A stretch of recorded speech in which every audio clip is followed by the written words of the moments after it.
కూరగాయలతో నిండుగా ఉన్న 2 సంచులను పట్టుకుని ప్రసాద్ ఇంటివైపు వెళ్తూ ఉంటే చక్రవర్తి ఎదురుపడ్డాడు. హలో ప్రసాద్ గారు. సార్ మీరా? నమస్తేనండి. సారీ అండి, చేతులు జోడించలేకపోతున్నాను. 2 చేతుల్లో కూరగాయల సంచులున్నాయి. భలే వారండి మీరు. మీకోసమే మీ ఇంటికి వస్తున్నాను. అవునా సార్? ఇక్కడికి దగ్గరే. కొంచెం ముందుకెళ్ళి ఎడం చేతి వైపు తిరగండి సార్. అక్కడ చిన్నపాటి పెంకుటిల్లు కనబడుతుంది. అదే సార్ మా ఇల్లు. అడ్రస్ చెప్పడం ఎందుకు ప్రసాద్ గారు, రండి ఇద్దరం కలిసి నా కారులోనే వెళ్దాం. మన్నించండి, నడవటం అంటే నాకు చాలా ఇష్టం. ఈ కార్లు ఎక్కటం, ఆటోల్లో తిరగటం, బైకుల మీద రాకపోకలు సాగించటం నాకిష్టం ఉండదు సార్. ఇలా నడుచుకుంటూ వెళ్తుంటే ఎంత ఉల్లాసంగా ఉంటుందో మీలాంటి డబ్బున్న వాళ్ళకి అర్థం కాదు సార్.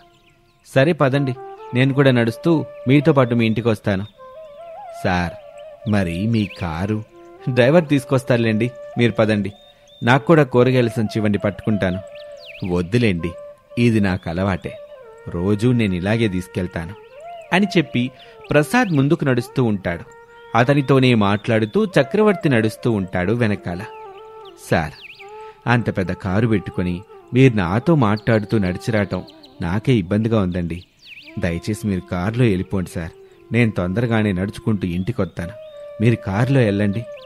అయ్యో, నాకెలాంటి ఇబ్బంది లేదు ప్రసాద్ గారు, మీరైతే పదండి అని చెప్పి వాళ్ళిద్దరూ నడుస్తూ ఉంటారు. ఇంటి ముందున్న ఖాళీ స్థలంలో కోడలు అనామిక పెద్ద గిన్నెలో చికెన్ వండుతూ ఉంటుంది. అత్తగారు శారద ఉప్పు డబ్బా పట్టుకొని నిలబడింది. అత్తయ్య, చికెన్ కూర రెడీ అయ్యింది. ఉప్పు సరిపోయిందా కోళ్ళ? సరిపోయింది అత్తయ్య. ఒకసారి మామయ్యకి ఫోన్ చేసి ఎక్కడి వరకు వచ్చారో కనుక్కోండి. కూరగాయలు తీసుకొచ్చిస్తే 2 రకాల కూరలు, సాంబార్ చేయాలి కదా. చక్కచక్కా చేసుకుని వెళ్దాం అత్తయ్య. అట్టాగే కోళ్ళ, ఇదిగో ఇప్పుడే మీ మామయ్యకి ఫోన్ చేస్తాను అని చెప్పి శారద ప్రసాద్కి ఫోన్ చేస్తుంది. సరిగ్గా అప్పుడే ప్రసాద్ ఇంటికి వస్తాడు. అత్తాకోడళ్ళు ప్రసాద్తో కలిసొచ్చిన చక్రవర్తిని చూస్తారు. మీరేంటి సార్ మాలాంటి పేదవాళ్ళ దగ్గరకు వచ్చారు? మీరు పేదవాళ్ళు కాదు తల్లి, ప్రేమున్నవాళ్ళు, ఆకలి బాధ తెలిసిన వాళ్ళు, అన్నం విలువ పెంచుతున్న వాళ్ళు. తక్కువకే మంచి నాణ్యతతో కూడిన భోజనం పెడుతున్నారు మీరు. మాలాంటి పెద్ద పెద్ద హోటల్కి వచ్చి తిన్నవాళ్ళు కూడా అనామిక అక్క, శారద ఆంటీ పెట్టే అన్నం ముందు ఇదేమీ బాగోలేదని చెప్పి వెళ్తారు. అది అలా అభిమానం సారు. మా అత్త కోడలకే ఆ దేవుడు ఇట్లా సేవ చేసుకుంటూ జీవించమని చెప్పాడు. మేమింక అదే చేస్తున్నాం సార్ అని చెబుతూ ఉండగా అనామిక అందరికీ కూర్చోటానికి కుర్చీలు వేస్తుంది. అందరూ కుర్చీలో కూర్చున్నారు. ఇక నేనొచ్చిన విషయం ఏంటనేది డైరెక్ట్గానే చెప్పేస్తాను. చెప్పండి సార్. మీరు చెట్టు కింద చేసుకుంటున్న మీ ఫుడ్ వ్యాపారం వల్ల నా హోటల్కి చాలామంది రావటం లేదు. చాలా అంటే చాలా లాస్ వచ్చింది నాకు. మేమేమీ కావాలని చేయడం లేదు కదా సార్. మా బతుకు మేము బతుకుతున్నాం. మీ కడుపు మీద కొట్టడం అనేది మా ఉద్దేశం కాదు. మాలో ఎవరికీ అలాంటి చెడ్డ మనస్తత్వాలు లేవు సార్. అది నిజమే కావచ్చు అనామిక, కానీ బయట కనబడుతుంది వేరు కదా. నేను కూడా మీ దాకా రాకపోదును. నా హోటల్కి వచ్చిన వాళ్ళు రోడ్డు మీద మీరు పెడుతున్న ఫుడ్ బాగుంటుందని చెప్తుంటే విని అంత గొప్పగా ఏముందో మీ ఫుడ్లో తిందామని ఒకరోజున మారువేషంలో మీ రోడ్డు మీద బండి దగ్గరికి వచ్చాను. మాకు తెలియకుండా మా వెనక ఎంత జరిగిందా సార్? అవును ప్రసాద్ గారు, మారువేషంలో వచ్చిన నాకు కూడా మీరు అన్నం పెట్టారు. నేను కావాలని మీరు తక్కువ కమ్ముతున్నా సరే ఆ డబ్బులు కూడా ఇవ్వలేదు. కానీ మీరు పెట్టింది మాత్రం కమ్మగా ఉంది. మొత్తం తినేశాను. చాలా బాగుంది అనామిక, నాకు మీ టేస్ట్ నచ్చింది. అయితే ఇప్పుడు మమ్మల్ని ఏం చేయమంటారు సార్? ఇంకా నీకు అర్థం కాలేదా కోళ్ళ? ఇప్పుడిప్పుడే మా బడ్డీ ఫుడ్ వ్యాపారం మంచిగా సాగుతుంది సార్. నేను నాశనం చేయడానికి రాలేదు తల్లి. మీరు మరింతగా ఎదగాలనే కోరికతోనే నేను మీ దగ్గరికి వచ్చాను. అర్థం కాలేదు బాబూ. మీకు అర్థమయ్యేలా నేను చెప్తాను. ముందుగా వంటలు పూర్తి చేయండి. చికెన్ కూర, రైస్ అయినట్టున్నాయి కదా? అవును సార్. వెజ్ కూరలు కూడా పూర్తి చేయండి. వండిన వంటల్ని తీసుకొని మా హోటల్కి వెళ్దాం. ఈరోజు మా హోటల్ దగ్గర మీ ఫుడ్ వ్యాపారం చేసుకోండి. ఫుడ్ అమ్ముడు పోయాక అక్కడే కూర్చొని వివరాలు మాట్లాడుకుందాం. అలాగే సార్, ఇక నేను వెళ్తాను. హోటల్ దగ్గర కలుద్దాం అని చెప్పి చక్రవర్తి అక్కడి నుంచి కారులో వెళ్ళిపోయాడు. శారద, ప్రసాద్, అనామిక కొంత సమయం తర్వాత వండిన వంటల్ని ట్రక్కులో పెట్టుకుని చక్రవర్తి హోటల్ దగ్గరికి వస్తారు వాళ్ళంతా. అక్కడ చక్రవర్తి అన్ని ఏర్పాట్లు పూర్తి చేశారు. అత్తాకోడళ్ళు ఫుడ్ వ్యాపారం చేసుకున్నారు. 2-3 గంటల తర్వాత అత్తాకోడళ్ళు తీసుకొచ్చిన ఫుడ్ మొత్తం అయిపోయింది. రిలాక్స్ అయ్యారు అందరూ. హోటల్లో కూర్చున్నారు. చూడు తల్లి అనామిక, అన్నం పరబ్రహ్మ స్వరూపమని అంటారు కదా. అవును సార్. నేను కూడా పేదవాళ్ళకి సహాయం చెయ్యాలనే ఉద్దేశంతోనే ఈ హోటల్ పెట్టాను. మీరు చాలా గొప్పవారు సారు. మేం కూడా అప్పుడప్పుడు మీ హోటల్కి వచ్చి భోజనం చేసేవాళ్ళం సార్. ఆ విషయం నాకు తెలుసు ప్రసాద్ గారు. తక్కువగా డబ్బులు తీసుకుని ఆకలి తీర్చుతున్న వాళ్ళు ఎవరైనా ఉంటే ఈ హోటల్ వాళ్ళకి ఇచ్చేసి నేను విశ్రాంతి తీసుకుందాం అనుకుంటున్నాను. సరిగా అప్పుడే నాకు మీరు కనిపించారు. మీ గురించి వివరాలు తెలుసుకున్నాను. అందుకే నా హోటల్ మీకు అప్పగించాలని నిర్ణయం తీసుకున్నాను. ఇంత పెద్ద త్యాగానికి మేము తగిన వాళ్ళం కాదు సార్. చచా, అలా అనుకు తల్లి. మీరే తగిన వాళ్ళు. నా మాట కాదనుకు అని చెప్పి సంతకం పెట్టిన కాగితాలను అనామికకిస్తాడు. అందరూ వినయంగా చక్రవర్తికి చేతులు జోడించి దండం పెడతారు. ఇక ఆ రోజు నుంచి అనామిక వాళ్ళు ఆ హోటల్లోనే ఫుడ్ వండుతూ ఆకలి అని వచ్చిన వాళ్ళు ఎంత ఇచ్చినా తీసుకుంటూ వాళ్ళకి అత్తాకోడళ్ళిద్దరూ కడుపు నిండా అన్నం పెడుతూ ఉంటారు.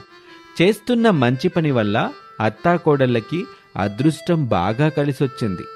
ధనలక్ష్మి వీళ్ళిద్దరినీ బాగా దీవించింది. దాంతో వారికున్న పేద ఇల్లు పోయి ఇప్పుడు వాళ్ళకొక పెద్ద ఇల్లొచ్చింది. మాసిన బట్టలు పోయి ఖరీదైన బట్టలొచ్చాయి. వాళ్ళ అవతారం ఇప్పుడు పూర్తిగా మారిపోయింది.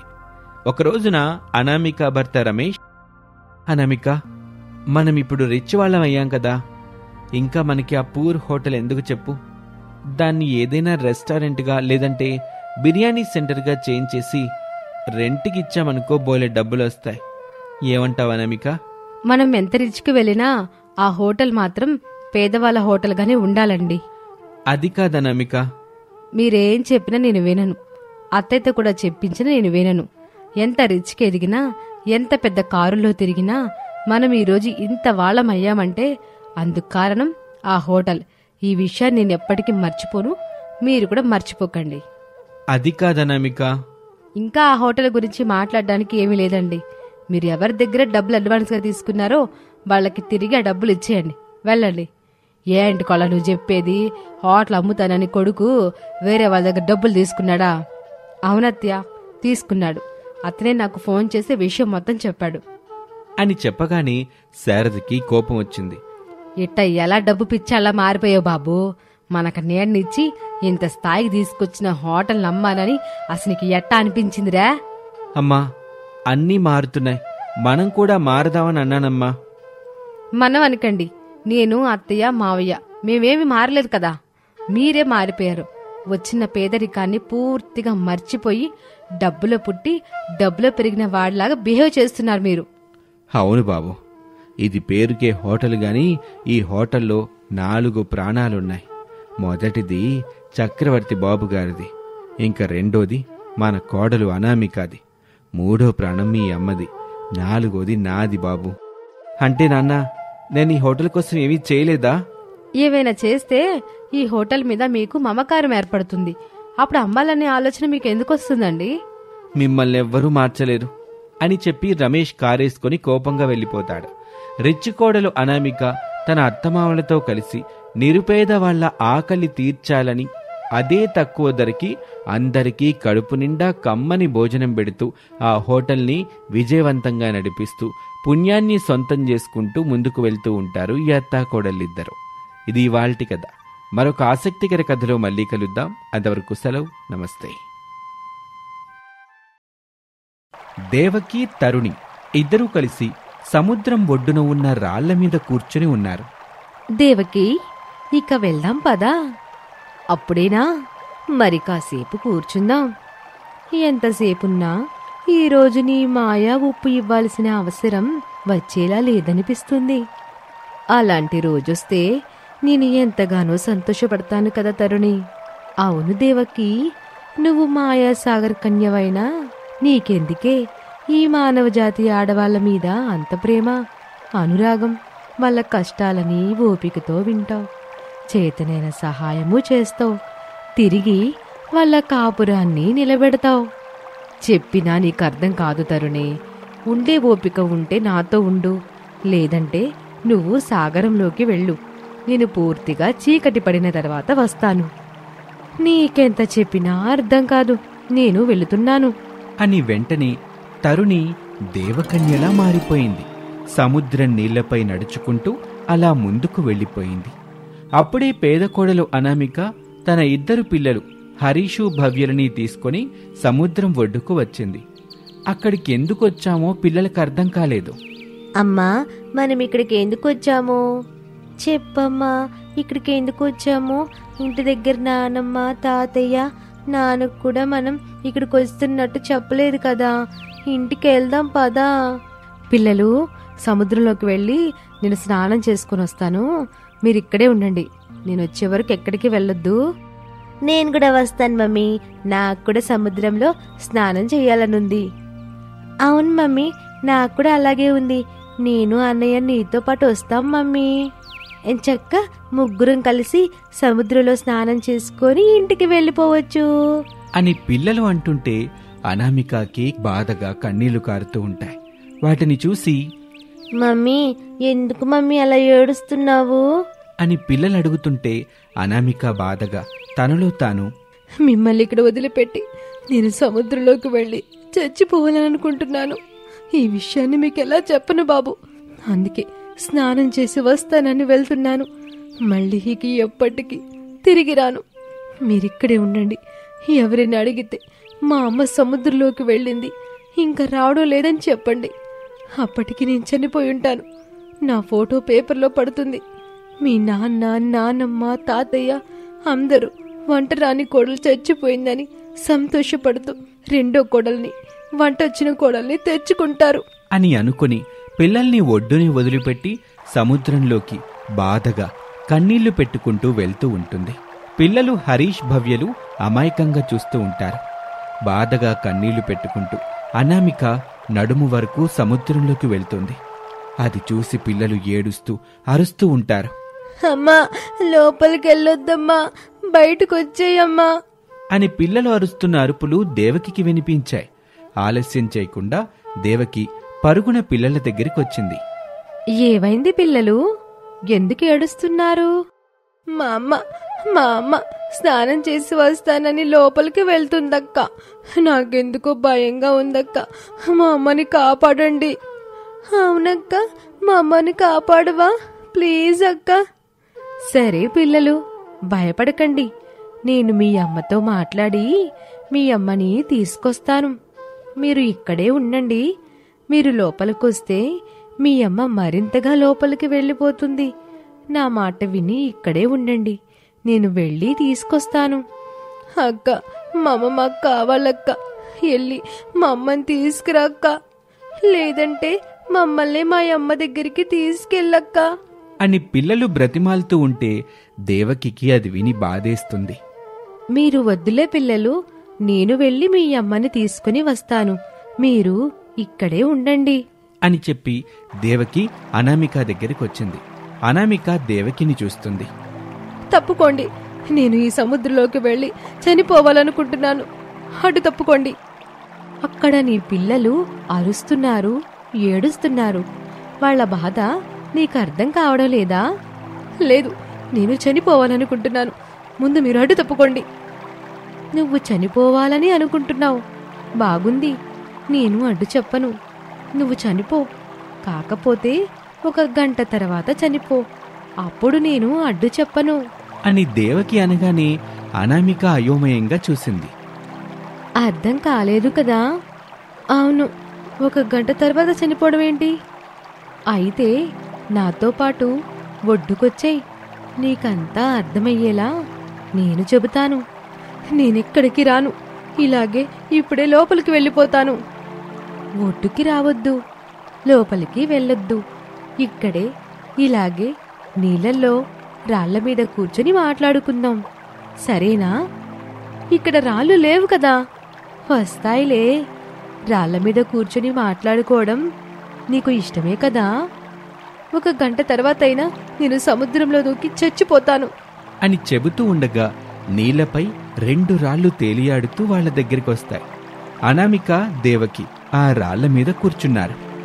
నేను చనిపోవాలని సముద్రంలోకి వెళ్తుంటే అడ్డుపడ్డావు. 1 గంట తర్వాత వెళ్ళి చనిపోమ్మని చెప్పావు. అసలు మీ ఉద్దేశం ఏమిటి? నా ఉద్దేశం వెరీ సింపుల్. నేను ఇక్కడ హాస్టల్లో ఉంటాను. అక్కడ నాకు టైంపాస్ కావడం లేదని ఇలా సముద్రం ఒడ్డుకి వచ్చాను. కబుర్లు చెప్పుకోవడానికి ఎవరూ కనబడలేదు.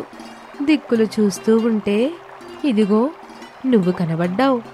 అందుకే నీ దగ్గరికి వచ్చాను. ఓహో, నీకు బోరు కొట్టకుండా ఉండడానికి నువ్వు నా దగ్గరికి వచ్చావన్నమాట. అవును, మరి నువ్వు ఎలాగో చనిపోవాలని అనుకున్నావు కదా. కాకపోతే 1 గంట ఆలస్యం అవుతుంది అంతే కదా.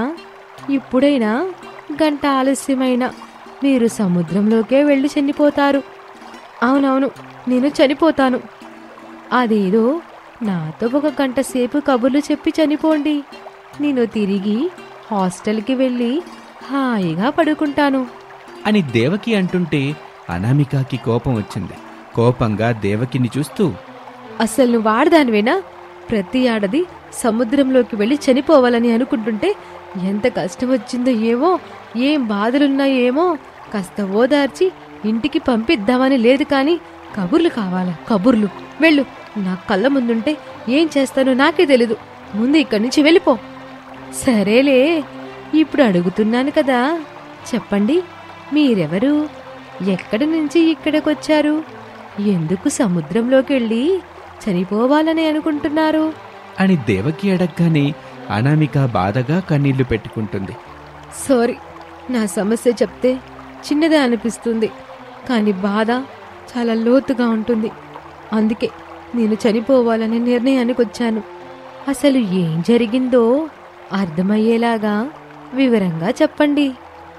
ఏ మాత్రం వంటరాని నాలాంటి అమ్మాయిని కోడలుగా చేసుకుని మా అత్తగారు శారద ఎంతగానో బాధపడుతున్నారు. వంట నాకు నేర్పించాలని ఎంతో తాపత్రయపడింది. కానీ వంట చేయడం నా బుర్రకి ఎక్కడం లేదు. ఇంకా బతికుండి మా అత్తయ్యని నేను బాధ పెట్టలేను.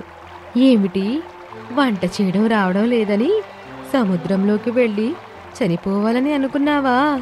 అవును, మా ఊరు చుట్టుపక్కల చనిపోతే మా అత్తయ్య వాళ్ళకి ఏదైనా సమస్య వస్తుందేమోనని, సముద్రంలో చనిపోతే ఎలాంటి సమస్య ఉండదు కదా అని ఆలోచన చేశాను. అందుకే ఇక్కడ సముద్రం ఉందని తెలుసుకొని ఇక్కడ చచ్చిపోవాలని వచ్చాను.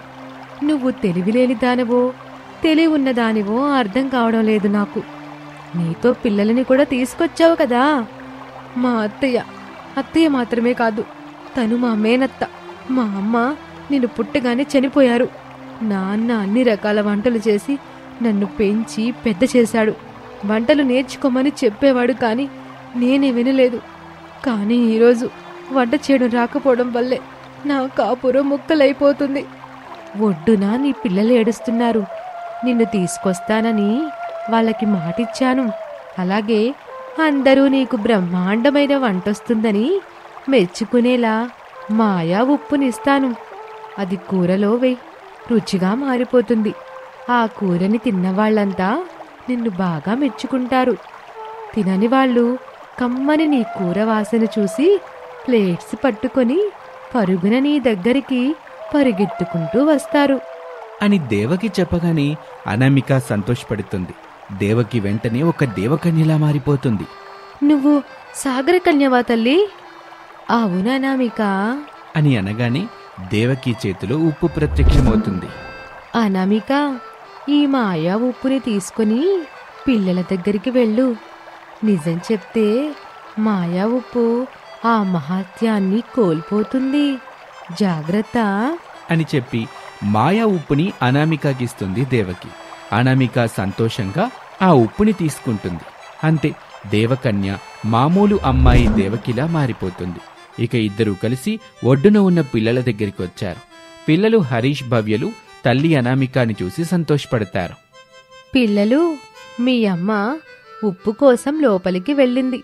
ఇక ఇంటికి వెళ్ళండి అని చెప్పగానే పిల్లలు సంతోషపడతారు. అనామిక సంతోషంగా మాయా ఉప్పుని తీసుకుని ఇంటికొచ్చింది. ఇంట్లో వచ్చి రాని వంట చేసి మాయా ఉప్పుని వేస్తుంది. అంతే, గుమగుమలాడే వాసన కూరలో నుంచి వస్తుంటే అందరూ ప్లేట్స్ పట్టుకొని వంట చేస్తున్న అనామిక దగ్గరికొస్తారు. అనామిక అందరికీ సర్ది చెప్పి మాయా ఉప్పుతో చేసిన వంటల్ని వడ్డిస్తుంది. రుచిగా ఉండటంతో అందరూ సంతోషంగా తింటూ ఉంటారు. అలా అనామిక వంట బాగా నేర్చుకుందని ఇంట్లో వాళ్ళందరూ పొగుడుతూ ఉంటారు. అనామిక చక్కగా కాపురం చేసుకుంటూ ఉంటుంది. ఇది ఇవాల్టి స్టోరీ. మరొక ఆసక్తికర కథలో మళ్ళీ కలుద్దాం. అంతవరకు సెలవు. నమస్తే.